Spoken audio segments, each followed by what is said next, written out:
What is up, everybody? It is me, Juliet here.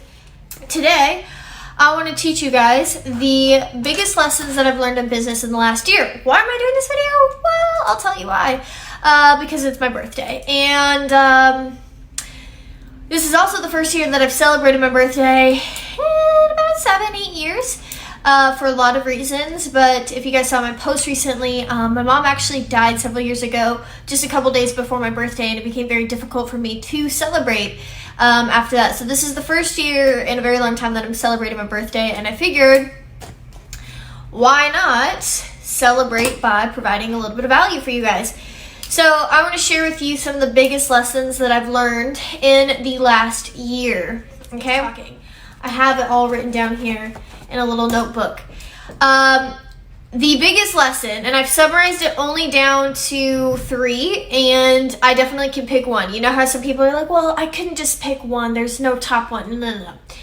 I can pick one. There is one major lesson that beats all of the other lessons that I've learned in business, period, but especially in the last year. And that lesson is about playing long-term versus playing short-term. And it's very hard to understand this lesson and to conceptualize this until you've made this mistake in your own business and until you reach a certain point. When you're at the beginning stages of your business, you think very short term.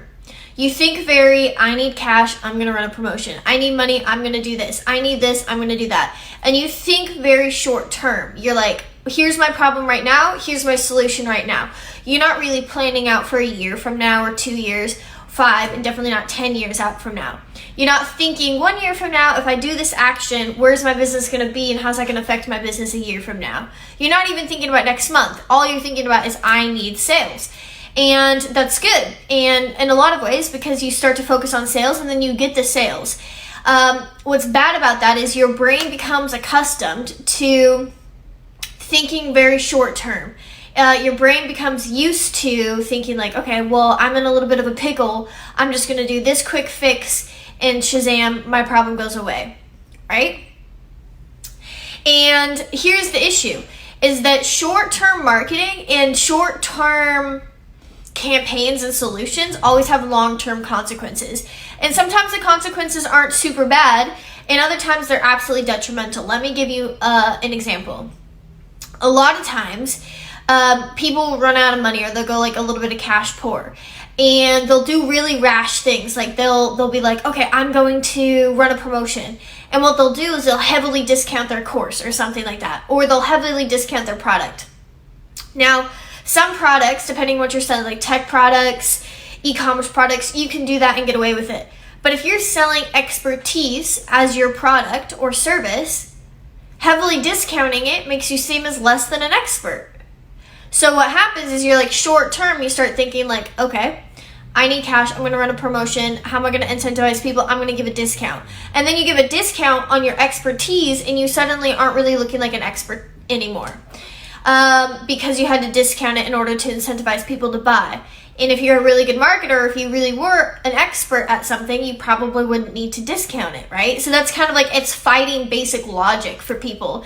And so you might make a little bit of money, but the long-term side effects of that are people see you run a discount, and now they're waiting for the next promotion and the next time you run a discount because they expect there to be another time.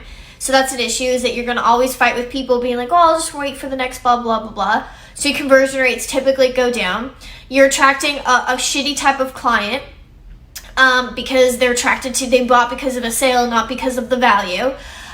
You're fighting against a brand that you kind of fucked up because now people see you as a little bit of a cheapskate or maybe even a little bit desperate, right? So there's some long-term side effects of running that short-term promotion because you didn't think it through, right?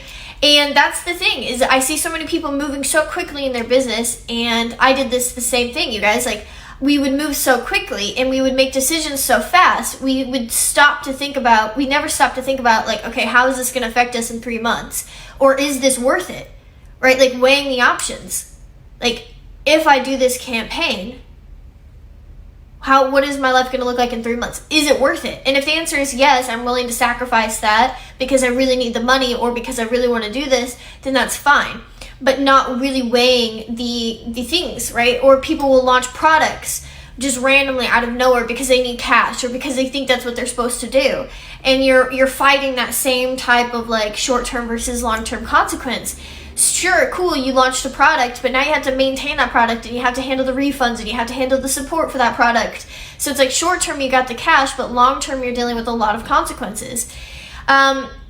This is something that I think everybody struggles with. It's very difficult to think long-term.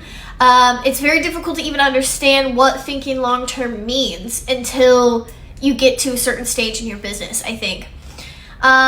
We were guilty of running campaigns at different times in the last year, several years, because just spur of the moment, we didn't really think it through. We're like, hey, this would be nice. Let's do this. And we didn't really think of like, okay, well, shit, if we get a huge influx of clients, we're going to be swamped with work. And we're not prepared for that, or we don't want that, right? Maybe, or not really paying attention to perception of like, what does this look like? If someone's watching us for a while trying to make a buying decision, and then we run this type of promotion or we do this type of marketing campaign, how are they going to view us? Like, what is this going to do to our brand? We've been really guilty of that. I think the biggest thing that we didn't think long term on was like, well, for me, it was the course, right? So we had the course open. It's called 7 Weeks to 7 Figures. And I just figured, at one point I was like, yeah, I'm just going to start a course and I'm going to launch it and it's going to be great. And I'm just going to do this forever and ever and ever. And I think I just thought that was going to be it. And then after like several years of doing the same course, I was like, okay, I think I need to do something different, right? And what we did was we very slowly rolled out like different services. But even that, we didn't start to think long term because I really didn't believe that it would take off. I was like, okay, well, I'm just going to target some really large companies, see if I can land like a few 6 and 7 figure deals and then be fine, keep the course open, just a few projects here and there. And we didn't think that it would take off so quickly. And so we did a couple social media posts and we reached out to a few people that we just like connections and whatnot. And we landed deals. And before we knew it, we were swamped with work, like literally swamped, drowning in work. And we didn't think very long term about that because we didn't think it was going to pay off or we didn't think that it was going to work. And before we knew it, I was sitting at my desk and I was having to make a decision without much time to make it like properly, which is like keep the course open and let everything else kind of suffer, or close the course and focus 100% on your consulting and your white label services. And I was like sitting there at my desk having to make a rash decision because because I didn't think long term. I didn't think that consulting side would take off. And everything that you do short term, marketing, sales related, anything in your business that you do has long term side effects. It's going to structure your business differently. It's going to make you work more, maybe work less. It's going to raise your prices or increase your prices. It's going to hurt your brand or it's going to help your brand. Everything has a consequence. And most of them have more than one consequences. So just keep that in mind when you're stuck in a pickle, or you are running out of cash, or you are panicking, or you need a bunch of cash for some other reason, or some expert tells you that you need to spend a shit ton on Facebook ads. Make sure that you're really paying attention. You're really thinking about the long-term side effects of those things, and make sure that it makes sense for your business. Anthony Bonin? You tell me. Would you have done anything different with your OMG launch? No, I would not. So my OMG launch is something that I actually thought out for a very long time before I decided to launch it. If you guys don't know what that is, it's my organic marketing guide. That still is available, you guys. I think it's on sale right now for my birthday for $250. Normally it's $500. And what it is it's a 100-page resource. Actually, it's 119 pages to be exact, which is going to give you everything that you need to get started with organic marketing, like build the foundation of your brand, get started, and even land, several clients. And we've even included a bonus module in there, which teaches you how to close clients online via Messenger without ever having to get on the sales call. I launched that baby about 2.5 years ago or so. And I thought about it for a really, really long time, as far as like, I have this course open, but a lot of people can't really afford the course, or they're not coaches, or they're not a good fit for the course, but they still need help with organic. So how can I create a product that's kind of like a generalist, like it can be for anybody, no matter what space you're in? And we thought about it for a really long time, and I spent probably 3 months developing that guide as far as what needs to be included, how much information is not enough, how much is too much information. And then when we launched it, we did a pre-sale for that guide, and we sold it for $250, so half off the normal price. And we did a pre-sale for like a month, and people were just buying the shit out of this pre-sale. They're like, oh my god, yeah, that sounds fucking fantastic. And then after that, we bumped up the price to the full price of $500, and to this date, I think we've sold close to 2,000 copies. It's generated us about $1 million in cash, as well as in the upsell value. So I would not change anything about that. I don't think that hurt my brand in any way. I don't think that it framed me in any way. We didn't do anything that hurt us. What it did do was build a lot of trust with the audience. We were also one of the first people to come out with a product like that, of that style, like being a PDF resource that you were going to pay several $100s for. To my knowledge, we're one of the first, or one of the very few people that had done it, as well as it being a resource that wasn't out there. There was no resource as far as organic marketing was going at the time. And then what's funny is that a guru that you all know probably, I actually had their course like 6 years ago, took that guide and then incorporated it into their video course without my permission, I might add, but based their organic section of their course on my guide. So which is actually really funny. So at the time, there was not a lot of resources for organic, and so we really hit the market at the perfect time, and it's made a lot of money. But to answer your question very simply, no, I would not change anything about the way that I did my OMG launch about 2.5 years ago. And however, that's a good point though, is that launch could have gone south. I see a lot of people launch a lot of products that just don't go anywhere. And then the fact that you launched it wrong makes it really hard to go back and fix it.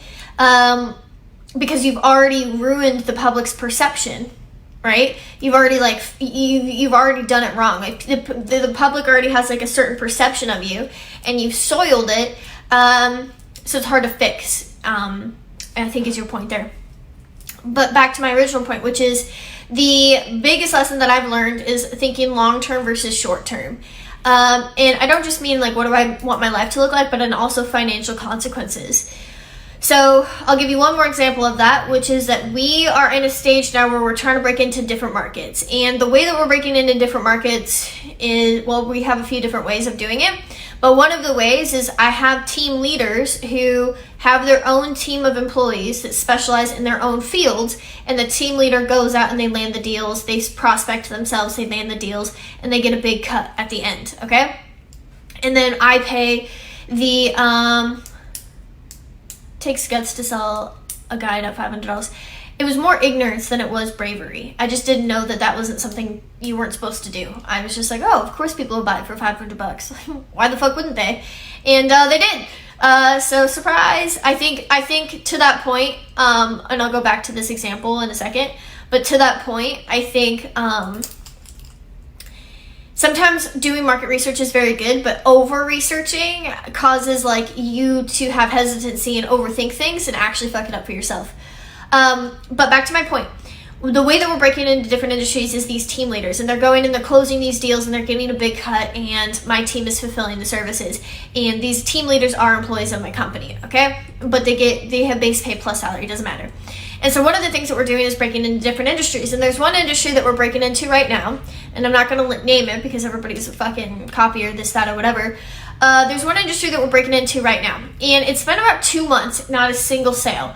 It's actually been about 2 months, and nothing really happened. Like no calls booked, no real responses, nothing. About 1 full month of that was research, and then the other month was like trying different marketing tactics and like different things and structuring the deal and figuring out like what the pricing would be.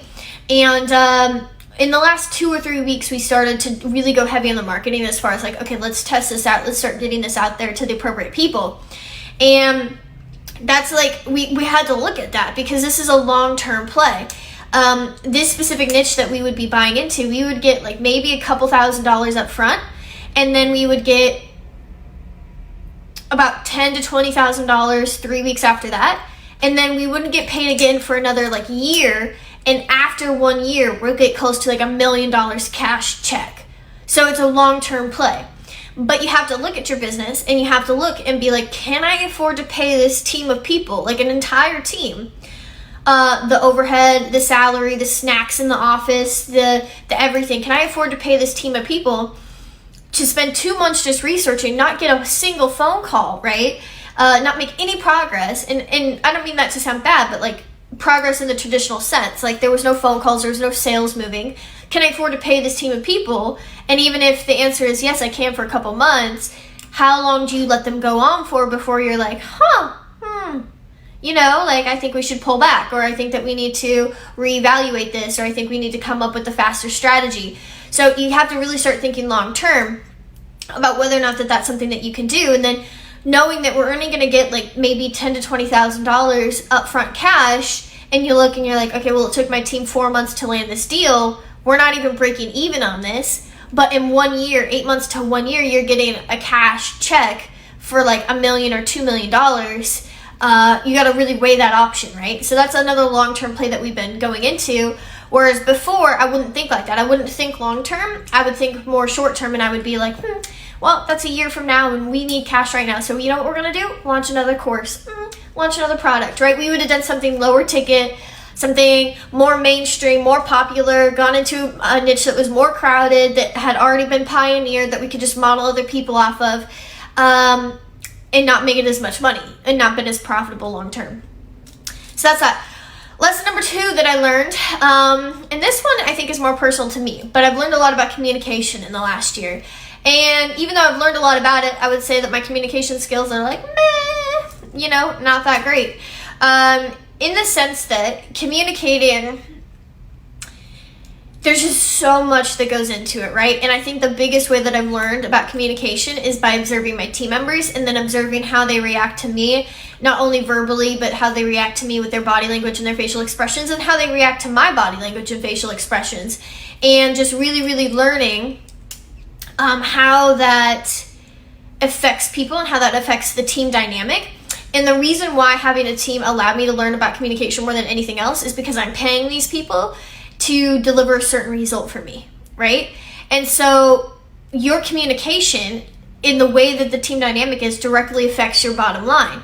And there was a number that showed me like, okay, something's not working here, right? There was a number that basically in a roundabout way came back and told me that it was team communication that was the issue, or my communication. And that was funny because I probably have struggled with communication my entire life. In fact, I know that I have. I think most of us do. But I never really realized how severe it was until I started looking at my profits and looking at my numbers and realizing like there's an issue here, and having to invest into communication skills, presentation skills, different things like that to enhance that. And even then, I'm like, not that great at it. Definitely not the best communicator. So that's another lesson that I've learned about, is how to communicate effectively, how to motivate people without being too, you gotta just fucking do it. Because I tend to be more of a drill sergeant more than an uplifter.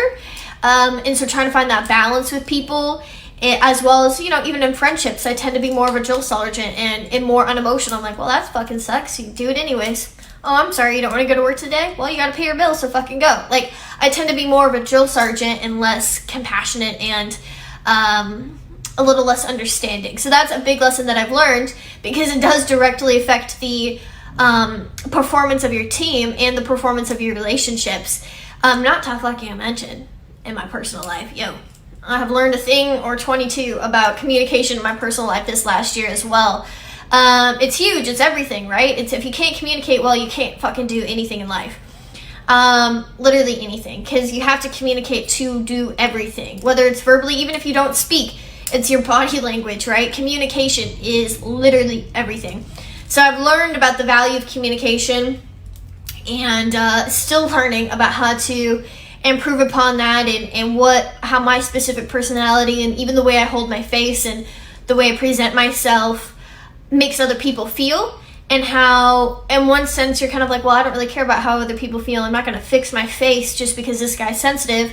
And that might be fine in some scenarios, but in other scenarios you do need to care about how the other person feels, like sales or personal relationships, romantic relationships, so on and so forth. So just kind of like a level of social awareness as well. That's something that we have learned. Something that I've learned in the last year. And then the third thing, which I would actually say is the second most important thing, is the concept of opportunity cost. And I'm going to do a big written post about this. But opportunity cost, you guys. Opportunity cost, I'm going to try to dumb this down, I'm not going to use scientific terms, is basically like the cost, so to speak, and it can literally sometimes be monetary value, of spending your time on one thing and finding out later, or even knowing that you could be spending it on something else that could end up being more fruitful. So for example, I'm going to spend time on, let's say, one niche. Like, I'm going to spend time on this specific niche. And then finding out later on that had you focused on a different niche, you'd be a lot more profitable. Or knowing it all along. So another good example is like, perfect example is my course versus my consulting clients, right? I was at a stage where there's only so many hours in the day. So I had to pick, like, you have to start delegating as well as prioritizing, as well as just cutting some shit off. You're like, I can no longer do this. And I was at a point where I could keep selling people into my course for $5,000, just selling them and selling them and selling them into the course. And I could have kept doing that. But what I realized one day is I woke up and there's actually a mathematical equation that you can do. I realized I was losing money, even though my ads were profitable, my business was profitable. By doing the opportunity cost equation, I realized I was losing money by focusing on growing my course and not focusing on landing more consulting deals. I was literally losing money because the deal value of the course was so much smaller and so much less profitable than the deal value of a consulting client. I realized I was actually losing money. So for example, a deal value of a consulting client, to make it easy, might be $100,000. I might be profitable at 80%, so I profit 80 grand. The deal value of the course is $5,000. I'm also profitable at maybe 60% because of ad spend or whatever, but let's go 80%. 80%, well, like 10% would be 800, 1600. So what is that, like 6,200 or something like that? So on one hand, where they're both equally as profitable, 80% and 80%, but on the deal value of the consulting side, I would make 80 grand versus over here, I'd make like 6,200 per client. And it would take roughly the same amount of hours and the same amount of work to close both of those clients.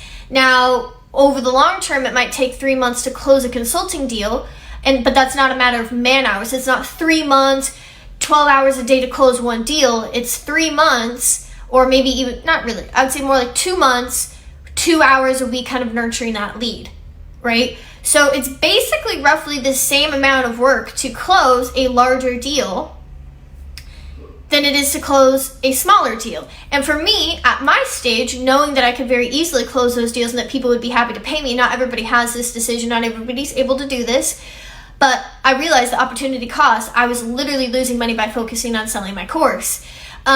Because of how much manpower and the fact that I had to have a whole team just to sell the course on the scale, like an ads person, a salesperson, a content person, different types of people, softwares, I realized that it was basically the same amount of work to close both of them. And opportunity cost knocked and it was like, hello, you're missing out on a lot of money. And so that's what I mean by opportunity cost, is looking at things and realizing, like, having spent your time and spending so much energy on this, knowing that it might one day be profitable, but what if you took that same set of skills and applied it to a different space that we know could be a lot more profitable, right? Oftentimes in almost everything that we do, there's an opportunity cost. The cost of spending time with your kids versus going to work. And some of it's subjective. Sometimes you got to look at it and you've got to make a decision based off of you and your values, which one is more important. Other ones of them are more objective, meaning like clearly one decision is more profitable than the other. You should probably go with the more profitable one, like for me. But I've learned a lot about opportunity cost, and same thing with having to shut down my course, because another way that I looked at the course is I was like, this takes so much time for delivery and so much time to funnel people into it, and I really want to start a charity. So I was like, I want consulting, a course, and a charity? What? Like, there is no time. There's no way I could do it. So the opportunity cost, or the price I was paying for keeping the course open, was not being able to launch my charity. And I looked at that and I was like, that's subjective, but to me, I was like, that's not something I'm willing to do. I'd rather lose a little bit of money up front and kill off the course and lose all of those sales and be able to launch a charity. That was something that I had to make. So keep in mind that there's opportunity cost in everything that you do. And it's important, and there's actually equations that can show you for business as far as like, what should you be spending on your time on to be the most profitable? What should your offer be to be the most profitable?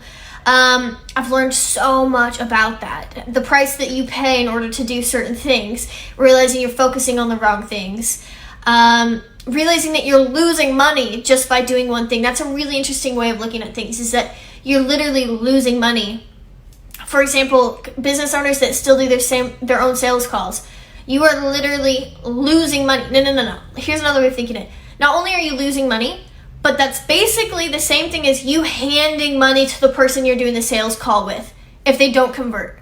That's literally what's happening, is that you're handing money over, because the opportunity cost of, if you were to take that hour and not just spend it on a sales call, but spend it leading your team, or perhaps instead of doing a sales call, you spent that hour generating 5 new ones for other people to do. You see what I'm saying? So the opportunity cost of you doing that one sales call yourself is insane, because if you were to take that same hour, you could go and generate 5 sales calls instead of just 1. So therefore, it's a lot more profitable for you to not do your own sales calls.